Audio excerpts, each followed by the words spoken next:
Mheshimiwa Mwenyekiti, nitumie nafasi hii kukushukuru sana kwa kunipa nafasi kuchangia kwenye hoja hii muhimu sana ya bajeti kuu ya serikali. Mheshimiwa Mwenyekiti, kwa mara ya kwanza toka nimekuwa mbunge nikiri, ukisoma kitabu hiki utaona namna gani kwa mara ya kwanza mimi toka nimekuwa mbunge nimeona namna gani microeconomics, macroeconomics, physical na monetary policy zimekuwa articulated katika kuhakikisha taifa la Tanzania tunakwenda kuwa taifa la kujitegemea. Ninawapongezeni sana serikali. Na Mheshimiwa Mwenyekiti, ukienda mbali ukiangalia katika masuala mazima tunapoongelea GDP ya nchi, ukiangalia namna ambavyo muundo wa bajeti hii umekuja, utaona moja kwa moja kabisa ya kwamba kuna juhudi za makusudi za kutaka kustimulate per capita income ya mwananchi mmoja mmoja kwa lengo la kukuza uchumi wa taifa letu. Mheshimiwa Mwenyekiti, ushauri wangu, kaka yangu Dr. Kitila Mkumbo, mimi ninakujua wewe kama Mtanzania mzalendo na mchapakazi, na ninajua uzalendo wako kwa nchi yetu, wewe na manaibu wako pamoja na Wizara ya Fedha.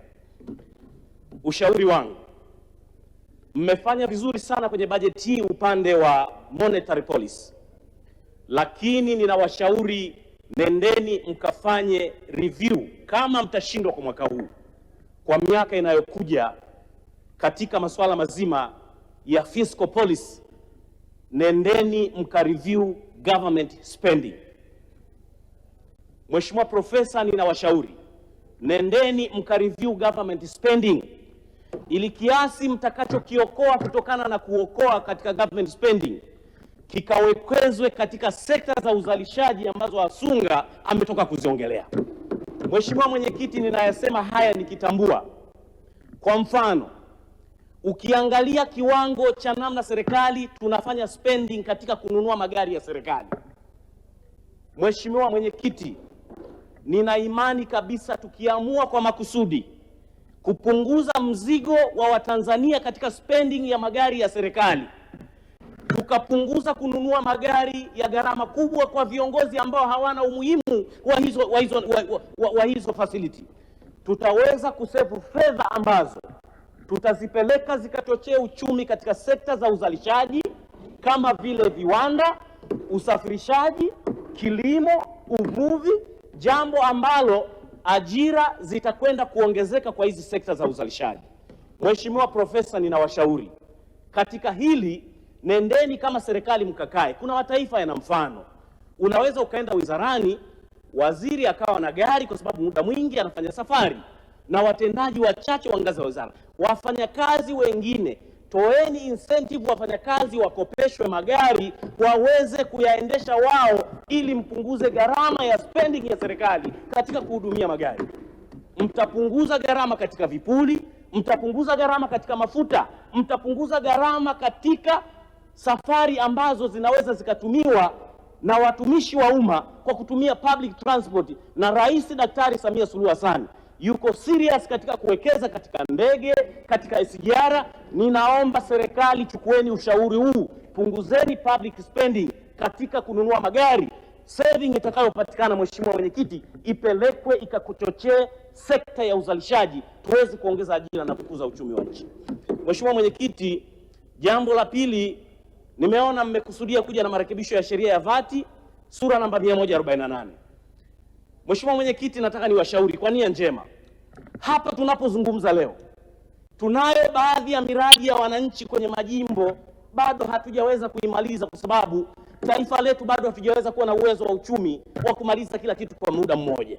Mheshimiwa Mwenyekiti, nawapa ushauri, kitendo cha kuja na marekebisho ya kusema ya kwamba sheria itambue sasa TRA wapewe siku 30 kuhakikisha kwamba VAT refund zinakwenda kulipwa kwa muda huo, nataka niwaambie hili ni bomu mnaliandaa kwa serikali.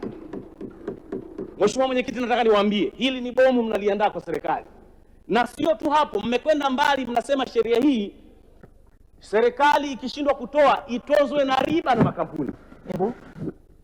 Mheshimiwa Mwenyekiti, leo tunapozungumza kwa mujibu wa hii sheria tulionayo ya siku 90 bado tunasuasua, na hawa TRA wamekuja na mfumo wa IDRAS, mfumo unaofanya uhakiki wa madeni ya VAT. Hatujaweza bado kuangalia efficiency ya IDRAS. Leo tunakuja tunasema tunataka serikali ianze kutozwa paka riba wakichelewa kulipa VAT refund. Mheshimiwa Mwenyekiti, ushauri wangu kwa serikali, tusije tukaingiza serikali kwenye mtego mkubwa, tusije tukaingiza mgogoro kati ya makampuni na serikali. Ushauri wangu, acheni mfumo wa IDRAS tuufanyie tathmini, tuone umefanya vipi, kwa sababu mnachokwenda kukitengeneza, ninataka niwaambie, tutakuja kwenye bunge hili, tutakuja kuanza kunyosheana mikono. Msiruhusu sheria hii kwenda kutekelezwa, italeta madhara makubwa kwa TRA. Na niwashukuru sana TRA, ninajua wanafanya kazi kubwa sana. Rais Samia amejitahidi, mapato yameongezeka chini ya uongozi wake. Sekta zinaendelea kuongeza ufanisi katika utendaji. Mheshimiwa Mwenyekiti, ushauri wangu, tusiende na njia hiyo, bado tufanye tathmini ya mfumo wa IDRAS. Ikibidi baadaye tutakuja na mapendekezo ya kushusha angalau zije siku 60 na baadaye 30, lakini kwa sasa hivi tutakwenda kuiumiza TRA na tutakwenda kuupa mzigo mkubwa sana serikali. Huo ni ushauri wangu. Jambo la tatu, ninawashauri kaka yangu Profesa Kitila Mkumbo pamoja na Wizara ya Fedha, kazi ya mipango ya nchi lazima iwe na linki kati ya sekta za uzalishaji TISEZA na wizara yako Profesa. Leo hii tunaweza tukazungumza mwekezaji anataka kuja kuwekeza kwenye kilimo. Hivi leo nikiuliza kuna linki gani iliyopo kati ya watu wa BRELA, Wizara ya Uwekezaji pamoja na watu wa TISEZA kujua ya kwamba mipango ya wawekezaji wanaokuja kwenye taifa letu inatoa tathmini ya nini tunareflect kwenye budget tunayojadili? Hivi leo mtu akija anataka kuwekeza kwenye kilimo, kuna taarifa gani zinakwenda Wizara ya Kilimo kujua kwamba mwekezaji huyu atawekeza kwenye kilimo, miundombinu hii na hii inahitajika mwakani kwenye bajeti inakuwa ina reflect, au tunakwenda tukiholela?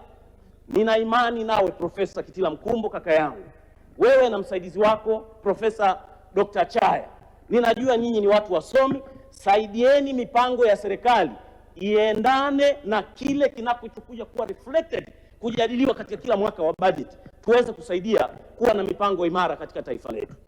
Jambo la tatu, Mheshimiwa Mwenyekiti, jambo la tatu, Rais Dr. Samia amefanya uwekezaji mkubwa sana kwenye sekta ya afya kwenye taifa letu, na ninataka nikuambie Mheshimiwa Mwenyekiti, kwa uwekezaji mkubwa aliofanya Rais Dr. Samia, hii nalizungumza kwa nia njema, kusema kwamba tunaweza tukawatoa Watanzania milioni 60 wakatibiwe Zanzibar, na wakati rais wetu amejenga mavituo ya afya, amejenga mazahanati, amejenga mahospitali. Huko ni kutaka kumdhalilisha Rais Samia, kwamba huku bara rais ameshindwa kusimamia huduma za afya, watu wanakwenda kutafuta huduma za afya Zanzibar. Zanzibar ni kwetu, lakini ukweli ni kwamba huduma za afya zilizopo na miundombinu iliyojengwa na Dr. Samia inatosha kuwafanya Watanzania watibiwe na kupata huduma za matibabu kwa kiwango kikubwa. Tusidhalilishe uwekezaji aliyofanya Rais Samia. Rais wetu amenunua mashine za kisasa kwenye mahospitali. Leo tunapozungumza kuna watu wanatoka mataifa mengine wanakuja bara kutafuta matibabu kwa sababu ya uwekezaji mkubwa Dr. Samia aliyofanya. Jambo la mwisho, Mheshimiwa Mwenyekiti, kama sio kwa muhimu, Mheshimiwa Mwenyekiti, tunajadili bajeti hapa. Ili bajeti hii iweze kutekelezwa, taifa letu linahitaji kuendelea kuwa na amani na umoja. Nchi hii inahitaji kuendelea kuwa na mshikamano, inahitaji kuwa na utulivu. Mheshimiwa Mwenyekiti, tumemaliza kampeni. Tusipoyazungumza haya hapa, tutaliacha taifa letu litaingia kwenye matatizo makubwa ambayo tutarudi tena kuja kuanza kuhojiana. Muda wako umeshamalizika. Ninaomba nimalize kwa kusema, niwaombe wenzetu ambao ni wadau wa maendeleo waache kuhamasisha wananchi kuingia kufanya vurugu kwenye taifa lao. Enough is enough, Mheshimiwa Mwenyekiti. Tuache polisi wafanye kazi, tuache IGP na watu wake wafanye kazi, tuache majeshi yetu yalinde mipaka, tuache taifa letu likiwa na amani. Tusihamasishe vijana kuingia barabarani kuanza kufanya kufanya maandamano ambayo yanaweza yakapelekea tukapoteza uhai wa Watanzania. Enough is enough. Tumepoteza ndugu zetu, tumepoteza mali. Ni muda mwafaka wa kuruhusu taifa letu litulie, Dr. Samia afanye kazi ya kuwahudumia Watanzania na kutekeleza ilani ya Chama cha Mapinduzi. Asante sana Mheshimiwa Mwenyekiti. Asante sana Mheshimiwa Elbariki Kingu. Nilishamwita Mheshimiwa Masache Njelu Kasaka.